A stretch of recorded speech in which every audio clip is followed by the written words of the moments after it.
Bonjour à tous et à toutes. Aujourd'hui, on va découvrir le nouveau sujet, le concept de la tradition chrétienne. Alors, dans ce sujet, qu'est-ce qu'on va faire? En général, une tradition est un ensemble de coutumes, d'habitudes, de pratiques qui sont mémorisées et se transmettent d'une génération à l'autre. Dans l'Église, la tradition est le plus qu'une transmission intellectuelle. En effet, Saint Paul, Saint Irénée de Lyon, le Concile de Trente et le Concile Vatican II appuient ce concept sur la parole de Dieu, confiée par le Christ et par l'Esprit Saint aux apôtres qui la transmettent à leurs successeurs pour qu'ils la gardent vivante et la répandent avec fidélité. Ces richesses passent dans la pratique et la vie de l'Église qui croit et qui prie. En fait, selon Vatican II, c'est l'Évangile qui est la source unique. Écriture et tradition témoignent de l'unique source qui est l'Évangile. Elles sont ainsi fondatrices pour l'Église et elles sont le garant de son unité.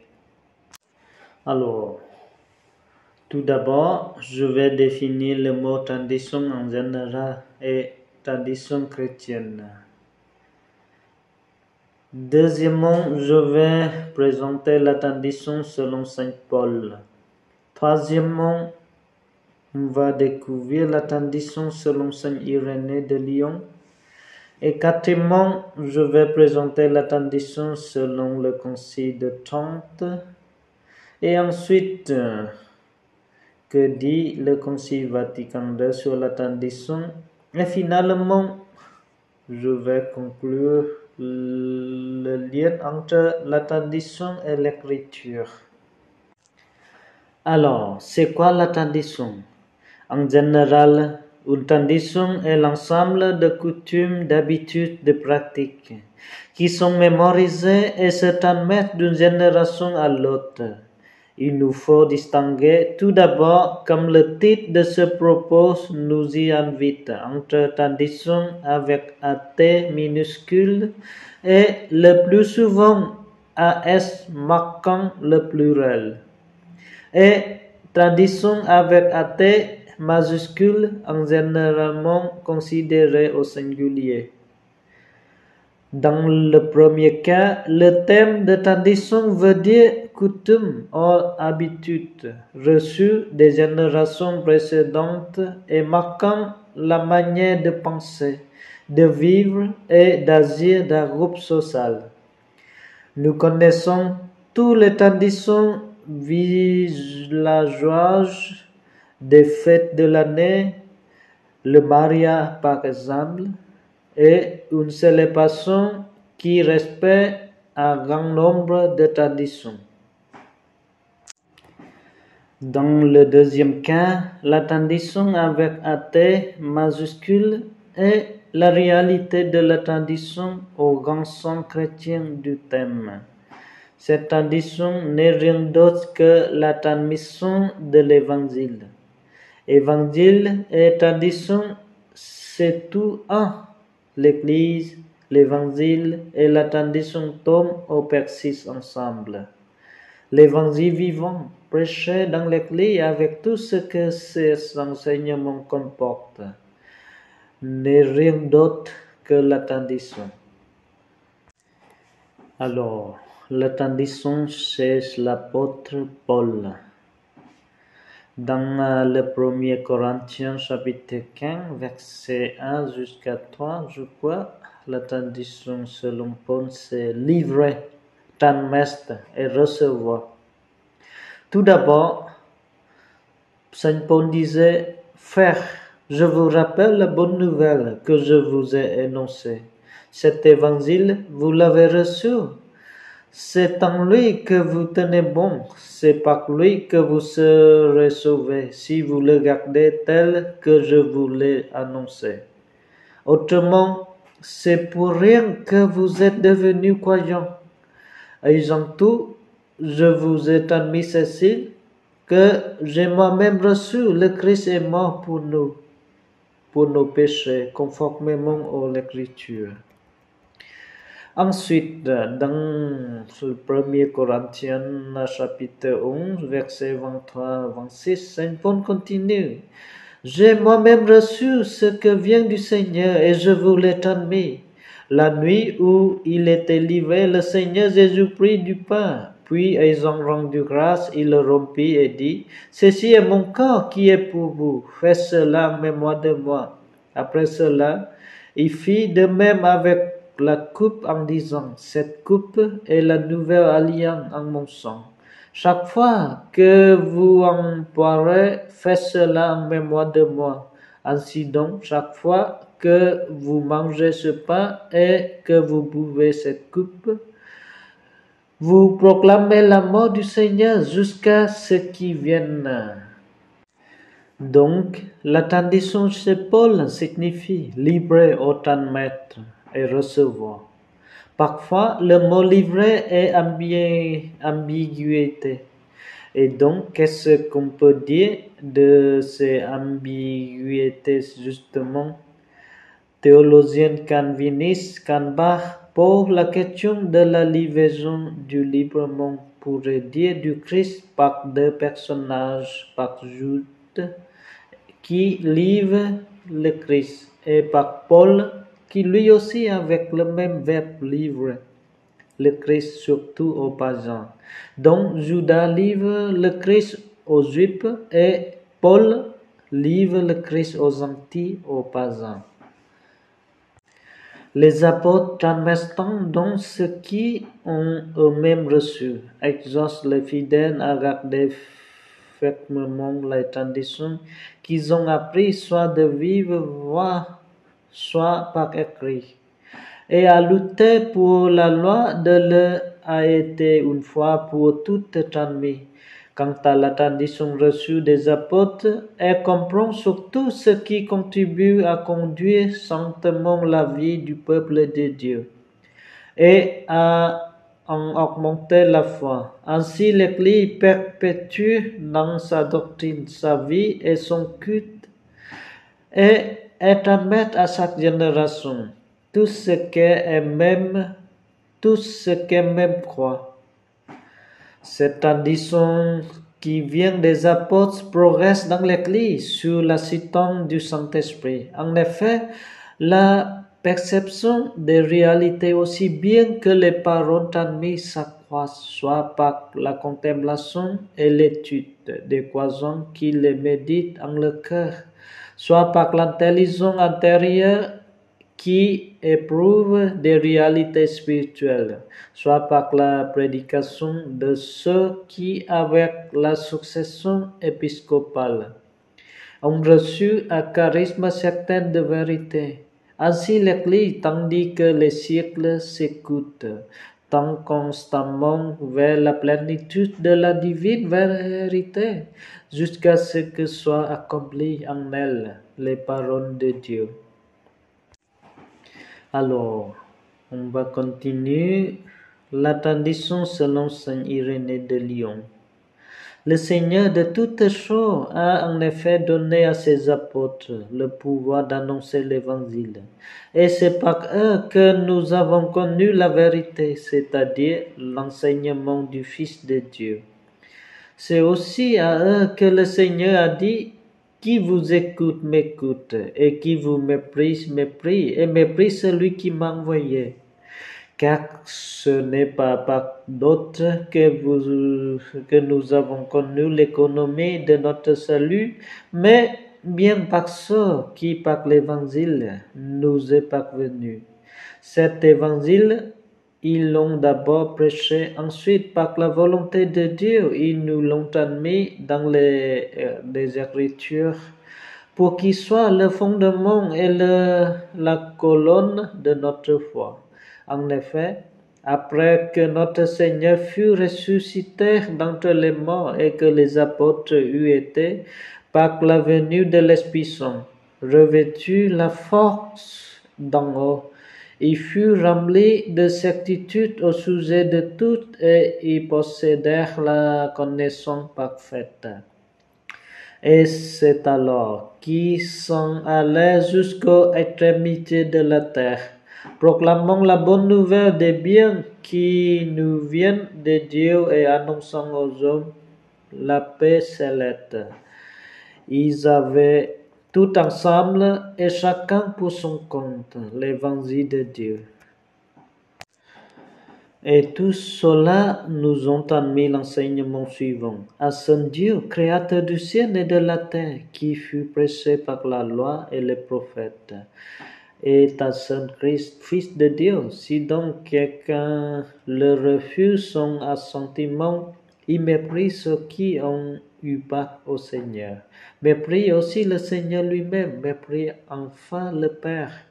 Il se condamne lui-même parce qu'il résiste et s'oppose à son salut.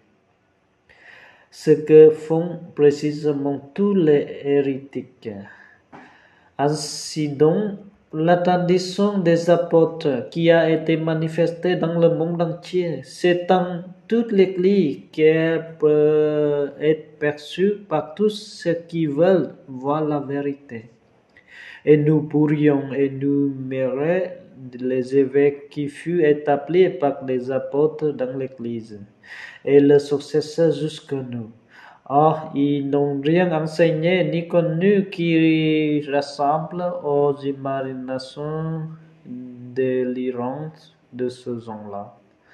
Si pourtant les apôtres avaient connu des mystères secrets qui auraient enseigné au parfait, à part et à l'insu des autres, c'est bien avant tout ceux à qui il confiait des écrits et même qui auraient transmis ces mystères, car il voulait que fussent absolument parfaits et en tout point irréprochables ceux qui laissaient pour successeurs et à qui il transmettait leur propre mission d'enseignement.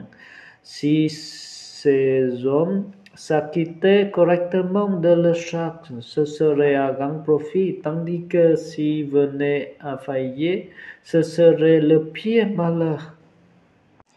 Alors, que dit le Concile de Trente sur la tradition? Le Saint-Concile de Trente, écuménique et général, légitimement assemblé sur la conduite du Saint-Esprit, les trois membres les uns du siège apostolique et président, ayant toujours devant les yeux de conserver dans l'Église, en traduisant toutes les erreurs, la pureté même de l'Évangile, qui après avoir été promis auparavant pour les prophètes dans les Saintes Écritures, a été ensuite promulgué premièrement par la bouche de notre Seigneur Jésus-Christ, Fils de Dieu, puis par ses apôtres, auxquels il a ordonné de l'annoncer à tous les hommes, comme la source de toute vérité qui regarde le salut et de toute règle morale, et considérant que cette vérité et cette règle morale sont contenues dans les livres écrits, sont écrits dans les traditions, qui ayant été reçus par les apôtres, et de la bouche même du Christ, ayant été laissés par les mêmes apôtres, à qui le Saint-Esprit les a dictés, sont parvenus comme de main en main jusqu'à nous. Le Saint Concile, suivant l'exemple des pères orthodoxes, reçoit avec le même sentiment de pitié et de respect tous les livres, tant de l'Ancien que du Nouveau Testament, puisque Dieu est l'unique auteur de l'un et de l'autre, ainsi que les traditions concernant soit la foi, soit les mœurs, comme venant de la bouche même du Christ, dicté par le Saint-Esprit et conservé dans l'Église catholique par une succession continue. Alors, on va continuer la tradition à Vatican II. Cette révélation donnée pour le salut de toutes les nations, Dieu, avec la même bienveillance, a pris des dispositions pour qu'elle demeure toujours en son intégrité et qu'elle soit transmise à toutes les générations. C'est pourquoi le Christ Seigneur, en qui s'achève toute la révélation du Dieu très haut, ayant accompli lui-même et proclamé de sa propre bouche l'Évangile, d'abord promis par les prophètes, ordonna à ses apôtres de le prêcher à tous comme la source de toute vérité salutaire et de toute règle morale. En leur communiquant les dons divins 30, ce qui fut fidèlement exécuté tantôt par les apôtres, qui, par la prédication orale, par l'examen et des institutions, transmirent, soit ce qui avait reçu, acceptant de la bouche du Christ en vivant avec lui et en le voisant agir, soit ce qui a pris des successions du Saint-Esprit. Et tantôt par ses apôtres et par des hommes de leur entourage, qui sous l'aspiration du même esprit consignèrent par écrit le message du salut, mais pour ce l'évangile fut toujours gardé intact et vivant dans l'évangile. Les apôtres laissèrent pour successeurs des évêques auxquels qui remit leur propre fonction d'enseignement. Cette tradition est la Sainte Écriture de l'un et de l'autre testament sont donc comme un miroir où l'Église en son cheminement terrestre contemple Dieu, dont elle reçoit tout jusqu'à ce qu'elle soit amenée à le voir face à face tel qu'il est. Cette tradition qui vient des apôtres progresse dans l'Église sous l'assistance du Saint-Esprit. En effet, la perception de réalité aussi bien que des paroles transmises s'accroît, soit par la contemplation et l'étude des croyants qui les méditent en leur cœur, soit par l'intelligence antérieure qui éprouve des réalités spirituelles, soit par la prédication de ceux qui, avec la succession épiscopale, ont reçu un charisme certain de vérité. Ainsi, l'Église, tandis que les siècles s'écoulent, tend constamment vers la plénitude de la divine vérité, jusqu'à ce que soient accomplies en elle les paroles de Dieu. Enfin, on va découvrir le lien entre la tradition et l'écriture. Alors, je crois qu'il faut être clair, il n'y a pas de tradition en dehors de l'écriture et de l'histoire de la foi. Je parlerai plutôt de l'histoire de la foi, l'histoire des peuples croyants. C'est l'expression du Père Sepoué qui paraît très belle plutôt qui simplement de la tradition apostolique qui se serait livrée de bouche à l'oreille. Dans une continuité historique aujourd'hui, on est bien en peine d'établir voilà. Le Sainte Tradition et la Sainte Écriture sont donc reliés et communiquent étroitement entre elles, car tous deux agissant de la même source divine, ne formant pour ainsi dire que tout étant à même une fin. En effet, la Sainte Écriture est la parole de Dieu, en tant que sous l'inspiration de l'Esprit divin, elle est consignée par écrit. Quant à la Sainte Tradition, elle porte la parole de Dieu confiée par le Christ Seigneur et par l'Esprit Saint aux apôtres, et la transmet intégralement à leurs successeurs, pour que, illuminés par l'Esprit de vérité, en la prêchant, ils la gardent, l'exposent et la répondant avec fidélité. Et en résulte que l'Église ne tient pas de la Sainte Écriture sans sa certitude sur tous les points de la révélation.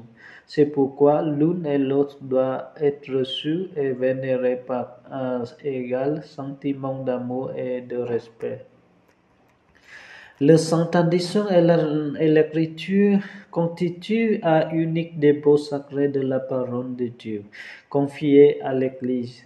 En s'attachant à lui, le peuple saint tout entier, uni à ses pasteurs, reste assidûment fidèle à l'enseignement des apôtres et à la communion fraternelle, à la faction du pain et aux prières, si bien que pour le maintien, la pratique et la procession de la foi transmise, c'est appelé entre pasteurs et fidèles un remarquable accord. La charge d'interpréter de façon authentique la parole de Dieu, écrite et transmise, a été confiée au seul magistère vivant de l'Église, dont l'autorité s'exerce au nom de Jésus-Christ. Pourtant, ce magistère n'est pas au-dessus de la parole de Dieu, mais il est là à son service, enseignant ce qui a été transmis, puisque par mandat de Dieu, avec l'assistance de l'Esprit Saint, il écoute cette parole avec amour, la garde saintement et l'expose aussi avec fidélité. Et puis, en cet unique dépôt de la foi, tout ce qui repose à croire comme étant révélé par Dieu. Il est donc clair que la Sainte Tradition et la Sainte Écriture est le magistère de l'Église selon le très sage dessein de Dieu, sont tellement reliés et solidaires entre eux qu'aucune de ces réalités ne subsiste dans les autres, et que tout ensemble, chacune à sa manière, sous l'action du Saint-Esprit Saint, et contribue efficacement au salut des âmes. Et donc, ça veut dire qu'enfin, à l'origine de la tradition, c'est Dieu lui-même qui se livre, et cette livraison de Dieu dans l'humanité, l'incarnation, qui est le fondement de la tradition. Souvent, on oublie dans tous les débats autour de la tradition que le premier, c'est Dieu qui se donne, et à partir de cette idée de Dieu qui se donne à l'Église, les deux sources de la foi chrétienne qui ont d'une part l'Écriture telle qu'elle est, d'autre part la tradition, c'est-à-dire l'enseignement de l'Église, une correspondance thème à thème, point à point, entre l'Église et la tradition. L'Église n'existe pas sans la tradition et la tradition n'existe pas sans l'Église. Voilà, merci pour votre écoute.